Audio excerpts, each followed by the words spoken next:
Hello everybody, and welcome to the Rocksteady Studios here in the heart of Silicon Valley. Good to see everybody, and thank you for tuning in. Today, what I'm going to do is a demo of our full stretch. And as many of you know, these stretches come from Rocksteady headquarters.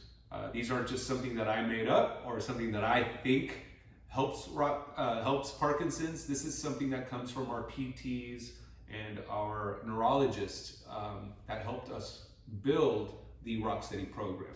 A lot of people ask me if I was the one that came up with this. Absolutely not. This was something that I learned in training, and it's something that everybody really has benefited from with Parkinson's. So the first stretch we're going to do is on our back, and a lot of you can remember when we're in class, I'll say, everybody on your backs, get your yoga mats out, get on your backs, it's time to stretch. And we do this after the loosen up. And that's on a different video. So make sure you did your loosen up before you get to the stretch.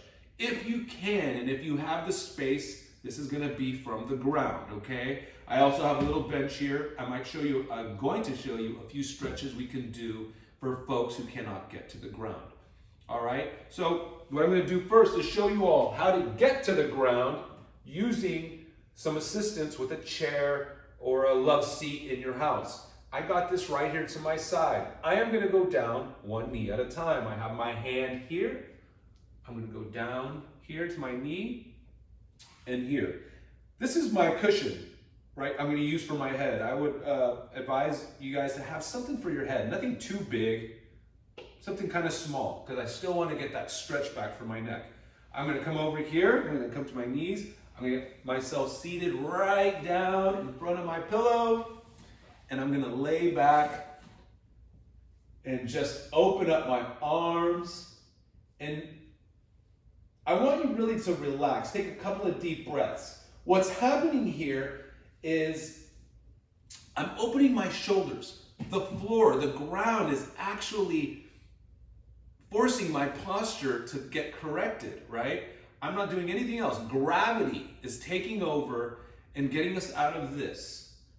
So our postural instability is actually being worked on from right here. And I'm just relaxing. Relax your face, relax your eyes, and then everything is gonna follow. All right, let's take some deep breaths. As I inhale, my posture even gets a little more corrected, right? And that pillow right there helps. Here we go. The first one we're gonna go into are our snow angels. So hands and feet are close together, and then we're gonna open them up as far as you can. Close. And this goes for about 45 seconds to a minute.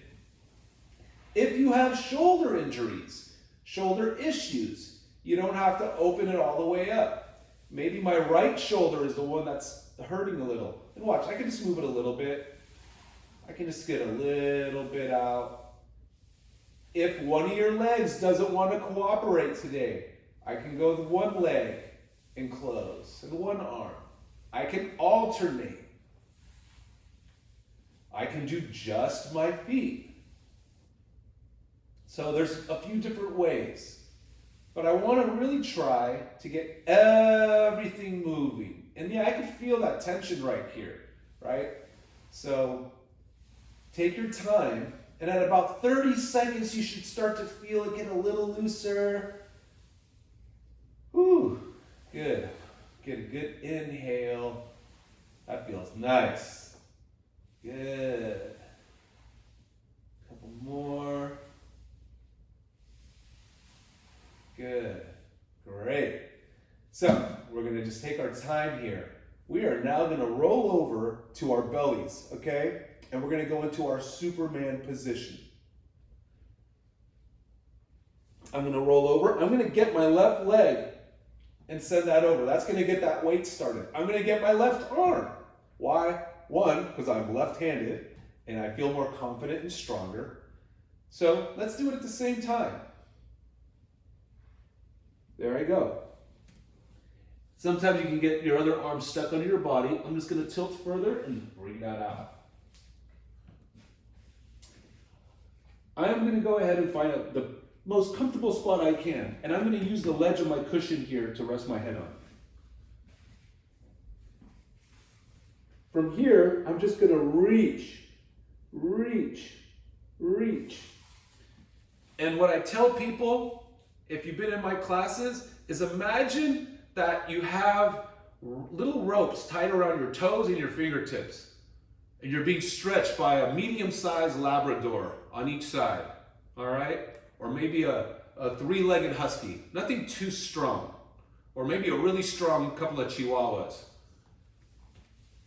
And I'm just gonna reach my fingertips and toes. And then relax a little. Reach my fingertips and toes. I'm really trying to stretch. Again, if you have shoulder issues, keep your elbows bent back here. Maybe I can reach with one and come back. Maybe with the other and come back. And reach. Good.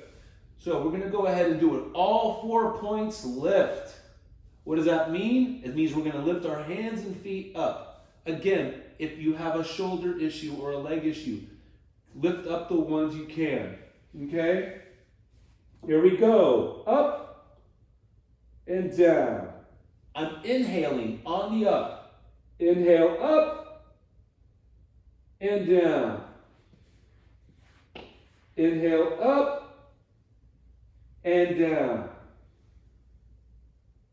Inhale up and down.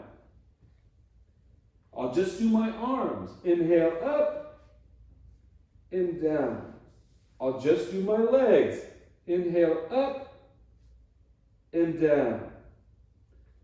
Couple more. Inhale up and down. Good. Let's come up to hands and knees. So we're going to move right into our cat and cow.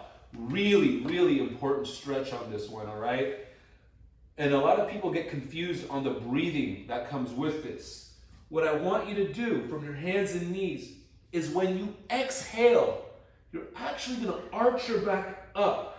That's the scared cat. Meow, right?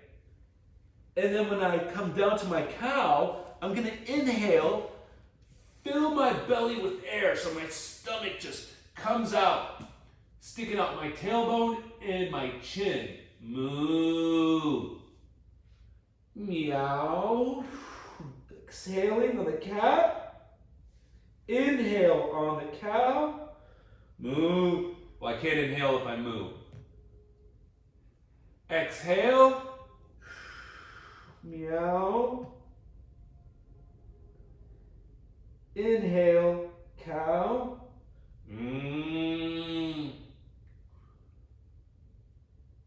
Back in Indiana, when I was getting certified, they made us all meow and moo as loudly as we could. And there's a function to that. Exercising our voices, right? We have a low volume in our voices as one of the symptoms of Parkinson's. So meow as loud as you can. And moo. Good job. So, right from this position, we are going to go into a bird dog, all right? On this bird dog, and if you've been to my classes, you know I have several types of bird dogs. What I want to do is what I call a triple pump. I'm doing the triple pump because if you don't feel like doing the triple pump, you don't have to pump 3 times, just once. But this is the triple pump. I'm going to go left hand, right foot, 1, 2, 3. Now the good thing about that is if you're not up to that today, just do 1, 1, and done. 1 and done. Let's go back to the triple. 1, 2, 3. Maybe you feel like you can do 2 today. That's fine. 1, 2. There are quite a few variations you can do of the bird dog. But one thing I want you all to do is reach out your heel and your hand to the point you can't reach it anymore. So for some of us, it might be, that's it. That's as far as I can go. Some other people might be real low bird doggers. And then some of us have been doing this for a while. We can go all the way out, and that's it. all the way out, and that's it. Okay? So, that's an exercise that you might only be able to get 4 reps out of because it is a balanced drill too. That's fine, 45 seconds to a minute. I'm gonna now do my favorite stretch, which is the child pose. I'm gonna open up my knees a little bit. See how my toes are right here? I'm gonna actually bring them down flat, my feet flat, and I'm gonna push down. I'm exhaling. Every time I exhale, I imagine my backside going closer to my heels.